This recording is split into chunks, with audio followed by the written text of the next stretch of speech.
खबर शामिल करते हैं स्पोर्ट्स की दुनिया से। Report Haji Mohammad Nasir Qadri, advertising director, PNP news HD. सऊदी अरब के शहर दमाम, जहां पर हुआ लेजेंड्स क्रिकेट का एक शानदार क्वार्टर एंगुलर इवेंट, जिसमें 4 बेहतरीन टीमों ने हिस्सा लिया, जिसमें कनाडा, बहरीन, सऊदी अरब, आरसीएल रियाज, ईआरसीए दमाम शामिल थे। इस शानदार इवेंट की मेजबानी ईआरसीए दमाम की टीम ने 2 दिन पर मुश्तमिल ये इवेंट बड़ा ही शानदार और कामयाब रहा, जिसको देखने के लिए शायकीन की भी एक बड़ी तादाद ग्राउंड में आई। इस शानदार इवेंट के organizer president of ERCA Imran Rashid, Kashif Ashraf, Faisal Bhatti थे, जिन्होंने इस खूबसूरत इवेंट को दिन रात मेहनत करके अच्छे तरीके से मैनेज किया। इस टूर्नामेंट की विनर टीम ईआरसीए तमाम बनी और रनर अप रियाज क्रिकेट लीग रही। इसके साथ साथ कनाडा की टीम तीसरे, जबकि बहरीन की टीम चौथे नंबर पर रही।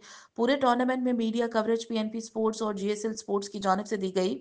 फाइनल मैच के बाद एक खूबसूरत सेरेमनी की गई, जिसमें काबिल इज्जत मेहमानों की शिरकत, खिलाड़ियों को इनामात देकर इनके साथ हौसला अफजाई की गई।